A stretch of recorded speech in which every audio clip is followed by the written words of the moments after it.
The Spectator magazine is home to wonderful writing, insightful analysis, and unrivaled books and arts reviews.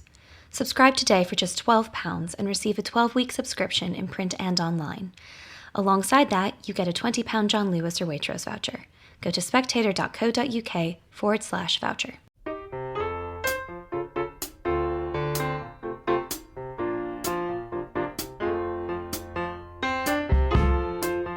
Hello and welcome to Coffee House Shots. I'm Lucy Dunn and today I'm joined by James Heale and Tryl from pollsters More in Common.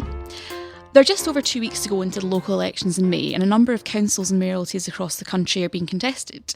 Nigel Farage's Reform Party is hoping to make gains after months of polling well. And James, you were in Durham on Tuesday for Farage's election campaign speech. What were your main takeaways? So I think on my first thought from hearing the speech was, we've heard this all before.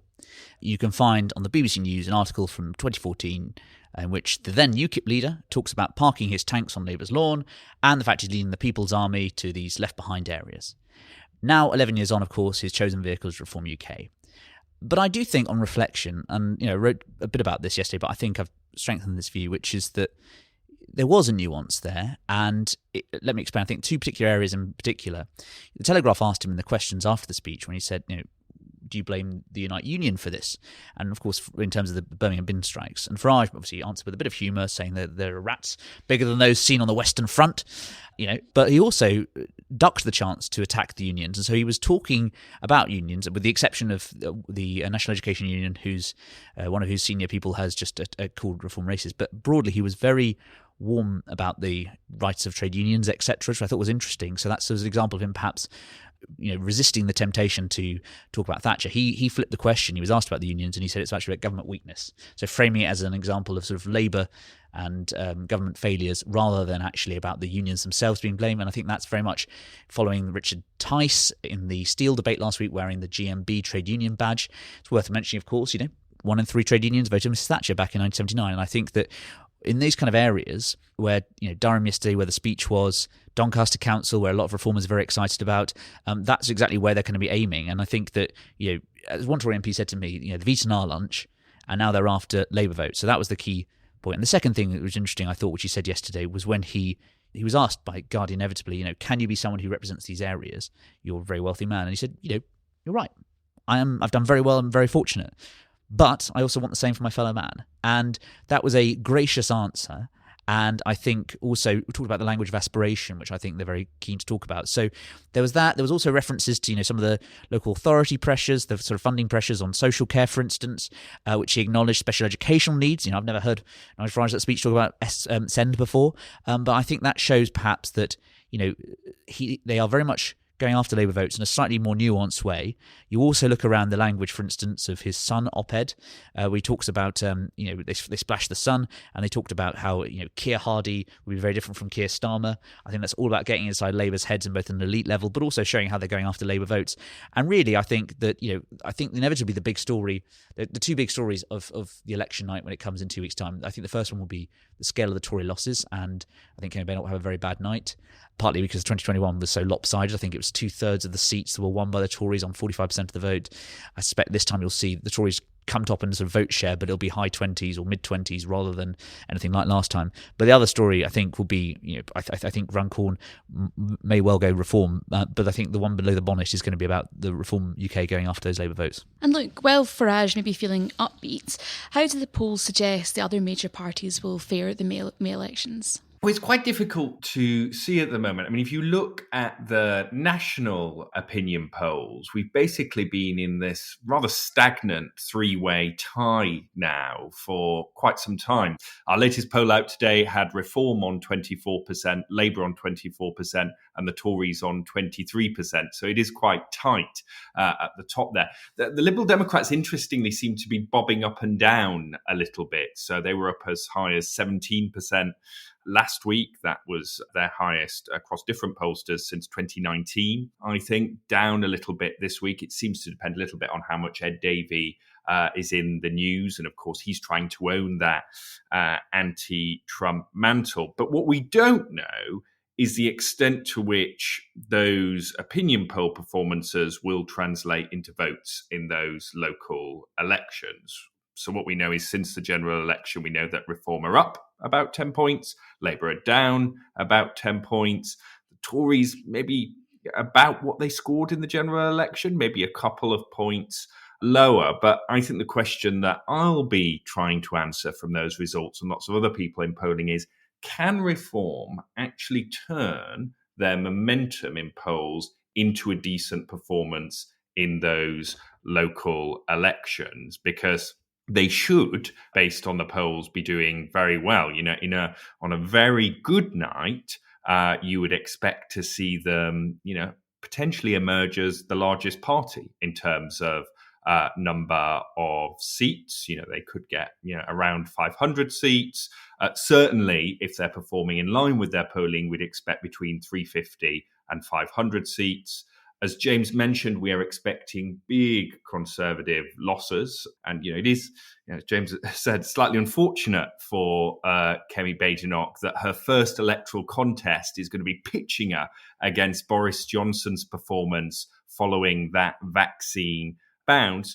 There does seem to be some evidence, and there was a poll out earlier this week from Survation, that they might do slightly better than some of the most dire forecasts. But I would be surprised if on current polling we weren't talking about them losing around 600 seats would be my median estimation. And that is really hard for a new leader to start their first electoral test with, ending up somewhere between 450 and 500 seats there. And then for the other parties, it's, these elections are a bit of a mix. This actually isn't that big of a test for Labour, simply because, A, they didn't do very well in 2021. This was, of course, the set of elections after which people questioned whether Keir Starmer could hang on as Labour leader. It was the same time as that Hartlepool by-election, the height of Boris mania. So there's only around 300-ish seats that they held at the moment. And I think, a good result for them would be, limiting the losses to 20 or 30. More likely, we're going to see them lose somewhere between 50 and 100 seats, so end up on about 200 overall. And then the Liberal Democrats. So, good night for them. They might get around, 350 seats. Could vie to be the largest party on seats. I think that's slightly unlikely. Middling night gaining between 50 and 130. And then, of course, we have the Greens. I think the Greens are really interesting because to some extent, they have been the dog which hasn't barked so far this Parliament. There have been a lot of people speculating that kind of left-wing disillusionment with Labour would see a burst in support for the Greens. And there have been odd local by-elections. In fact, there was one last week in Haringey where the Greens took the seat from Labour on quite a big swing there. But in general, their poll rating, they've only gone up, 1-2 points in the national opinion polls. And of course, again, lots of these seats are not in direct contest with Labour, but they should certainly be looking to improve their seat total, maybe to get around, 50 gains as well. So they're where I see the benchmarks. But I think the main story of those local elections is going to be how bad are those Conservative losses? As I say, if the Conservatives are getting up to 700 losses, that's way worse than we might have thought. If it's around 600, 500, maybe it's okay. If it's less than 500, Kemi Badenoch is, weirdly, it seems a weird thing to say, losing fewer than 500 seats. Kemi Badenoch may be doing slightly better than we think. And for Nigel Farage, I think the number is around 500 would show they really have serious momentum. Yeah, and I think the other benchmark to look at them, and I don't know if Luke agrees, but is, of course, 2013, when in the midterm blues of that coalition government, UKIP managed to get 23% of the vote. You'd expect to see Reform, getting around that this time, whether they can do better or worse. Just to add on the other point about, I think, the left, which is an interesting story. We've had a lot of debate over the past 6 months or so on the right of British politics, unite the right, or the splitting of the right, etc. on the left. The other thing that I did this piece on the Liberal Democrats, which I spoke to Luke for a few weeks ago, and talking about how actually some of those, the surge we're seeing in the polls for the Liberal Democrats in terms of 2 or 3 points up, those mostly come from left-wing Labour voters who, particularly in sort of urban areas, are sort of shifting over. You remember there was the tradition, of course, of Liberals in urban areas. You think of Bermondsey, famously, Simon Hughes, which he lost in 2015. That could be a potential sort of area where they're making some gains there. And I think there's different lenses to look at it. Obviously, we all look at it through party labels, but the other way to look at it is through government versus opposition. This Labour government is not going to have a Buy British campaign. That is the explicit rules of Rachel Reeves, and they're committed to a free trade, etc. But of course, that opens that space for the Ed Davey to then position himself as the sort of union-chacked protector of a lot of these causes, which has a lot of appeal to the soft left, which is about sort of saying, I'm going to buy British, etc. I think we should stand up to Trump. And, Ed Davey will never become Prime Minister. He therefore has complete liberty to do what Keir Starmer cannot do and attack Trump repeatedly. And it works very well with left-wing voters who think, Labour won't represent me on this and that, etc. And I do think more intellectually, we saw under Harold Wilson, and then we saw under Jim Callaghan, you saw the sort of new left of the late 60s, you saw the industrial action of the 70s, you saw at the end of the new Labour years, the tail end of that, the anti-globalisation protest. I suspect you'd see in the 2020s, Labour governments often coincide, the disappointment of Labour government, with a fueling on the left, both at an intellectual level and at a democratic level as well. So I wonder if, the story of Keir Starmer's Labour Party might be that he came in to stamp out the left, and ultimately perhaps it'll be a revenge of the left further down the line. And it doesn't take much, I should say, for the left to start causing Keir Starmer and the Labour Party problems. And I think, a lot of the briefing you hear from Number 10 is that, the challenge is reform and they need to be taking on reform.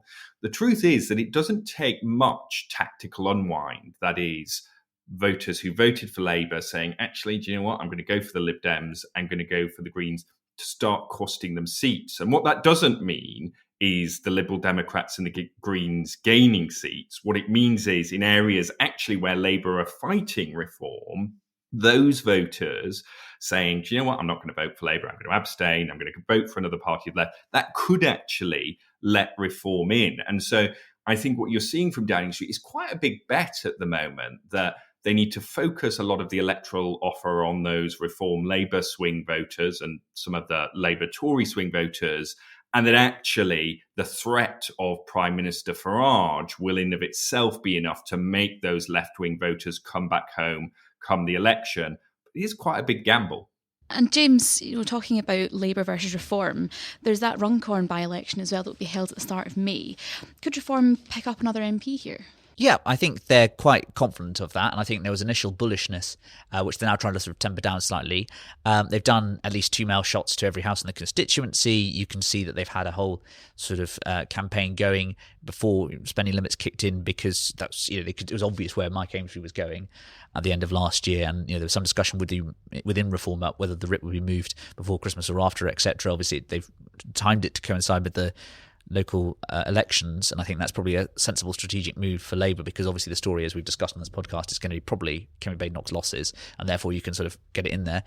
I do think Reform is a little bit perhaps worried about sort of some of the attacks at this stage on the NHS, etc., in terms of that's what where Streeting is leading the charge on and saying, Reform wants to privatise NHS or introduce a French-style system, etc.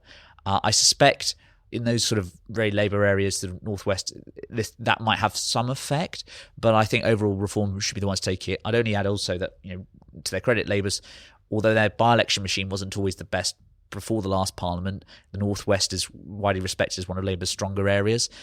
I think that Reform will most likely to take it, but I think Labour will in the circumstances do decently, because as Farage said yesterday, it is, according to their metrics, the 16th safest seat that Labour won at the last election. And of course they won it with an absolute majority, 52% of the vote, rather than just an overall majority. Thank you, James. Thank you, Luke. And thank you for listening.